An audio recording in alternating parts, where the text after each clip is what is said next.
Magandang araw, maligayang pagdating sa ating aralin sa GMRC. Noong nakaraang linggo, natutuhan natin na habang tayo ay lumalaki, nakararanas tayo ng iba't ibang pagbabagong pisikal, emosyonal at sosyal. Napag-alaman din natin na normal lamang ang mga pagbabagong ito. Ngayon naman, aalamin natin kung paano natin mapangangalagaan ang ating sarili habang nararanasan natin ang mga pagbabagong ito. Sa pagtatapos ng aralin, ikaw ay inaasahang na ipaliliwanag ang kahalagahan ng pangangalaga sa sarili. Natutukoy ang mga wastong paraan ng pangangalaga sa sarili. At napahahalagahan ang gabay ng pamilya at mga pinagkakatiwalaang tao.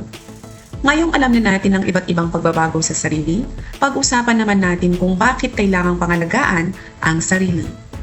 Ito ay dahil ang pangangalaga sa sarili ay tumutulong upang manatiling malusog, maging ligtas, maging masaya, at maging handa sa mga pagbabago.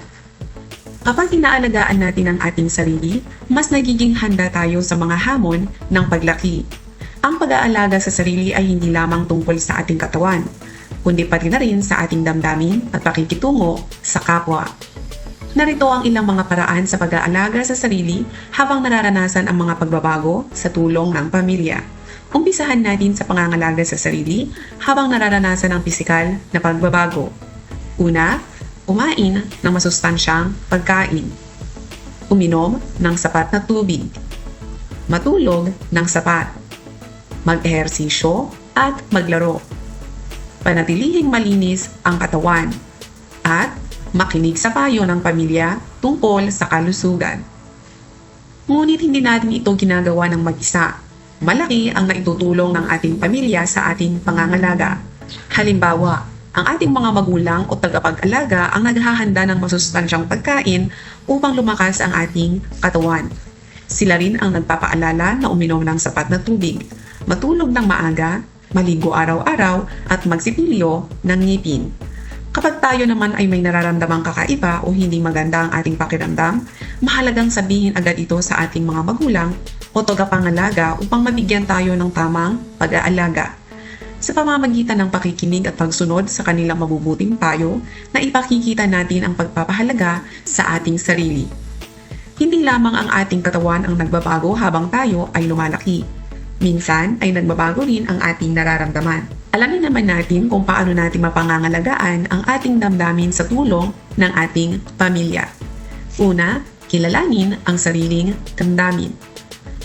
Lumapit sa magulang o pinagkakatiwalaang miyembro ng pamilya kapag may suliranin. Ipahayag ang nararamdaman ng maayos at magalang. Ang ating pamilya ay handang makinig, umunawa at magbigay ng payo upang matulungan tayong makagawa ng mabubuting pasya. Makinig sa kanilang payo at gabay. Ang pakikinig sa kanilang gabay ay nakatutulong upang maging mas matatag sa pagharap sa iba't ibang emosyon.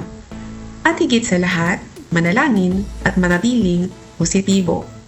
Halimbawa, nalulungkot si Ana dahil hindi siya napili sa paligsahan. Sa halip na kimkimin ang kanyang nararamdaman, kinausap niya ang kanyang nanay, tinulungan siya nitong maunawaan na may iba pang pagkakataong maipakita ang kanyang kakayahan. Bukod sa ating katawan at damdamin, nagbabago rin ang ating paraan ng ating pakikitungo sa ibang tao. Tingnan natin kung paano tayo matutulungan ng ating pamilya upang maging mabuting kaibigan at mabuting kasapi ng komunidad. Narito ang mga paraan ng pangangalaga sa sarili habang nararanasan ang sosyal na pagbabago sa tulong ng pamilya. Una, makipag-usap ng magalang. Makinig sa opinyon ng iba. Makipagtulungan at magbahagi. Pumili ng mabubuting kaibigan. At sundin ang mabubuting halimbawa at payo ng pamilya. Malaki ang papel ng ating pamilya sa pagtuturo ng mabuting pakikitungo. Sila ang unang nagtuturo sa atin ng mga salitang po at opo, paggalang sa nakatatanda, pakikinig sa nagsasalita, at pakikipagbahaginan sa kapwa. Kapag sinusunod natin ang mabubuting halimbawa at payo ng ating pamilya, mas nagiging responsable at magalang tayo makitungo sa ibang tao. Sa ganitong paraan, na ipakikita natin ang pagpapahalaga hindi lamang sa ating sarili, kundi pati na rin sa ating kapwa. Halimbawa, may bago kayong kaklase na nahihiyang makisalamuha. Naalala mo ang payo ng iyong mga magulang na maging magalang at matulungin. Kaya nilapitan mo siya, binati at inanyayahang sumali sa inyong grupo. Sa simpleng gawain ito, naipakita mo ang mabuting asal na itinuro ng iyong pamilya. Hindi natin kailangang harapin ang lahat ng problema ng mag-isa. Kung ikaw ay nalilito, nalulungkot o may suliranin, huwag matakot na lumapit sa mga taong nagmamalasakit sa iyo upang humingi ng tulong at gabay. Sila ang ating mga magulang o tagapangalaga katulad ni lolo at lola, mga guro, at guidance counselor o school personnel. Mahalaga ang gabay ng pamilya dahil ang ating pamilya ang unang nagtuturo sa atin ng mabubuting asal, nagmamahal, gumagabay at nagpoprotekta sa atin. Sila rin ang unang handang tumulong kapag tayo ay may suliranin o may mga tanong tungkol sa ating nararanasan. Sa 2 linggong pagtalakay natin, natutuhan mo na ang iba't ibang pagbabagong pisikal, emosyonal at sosyal at kung paano mapangalagaan ang iyong sarili habang nararanasan ang mga ito. Tandaan, ang bawat pagbabago ay bahagi ng iyong paglaki. Huwag matakot sa mga pagbabagong ito.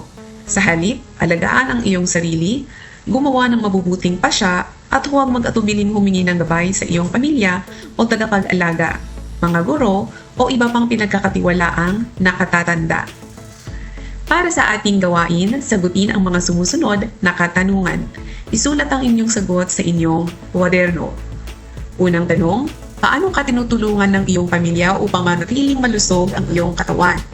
Ikalawa, kapag ikaw ay nalulungkot o nag-aalala, sino sa inyong pamilya ang madalas mong nilalapitan at bakit? Ikatlo, ano ang isang mabuting asal na itinuro sa iyo ng iyong pamilya na palagi mong isinasabuhay sa paaralan? Akin namang pagnilayan ang ating napag-aralan. Tapusin ang mga pangungusap.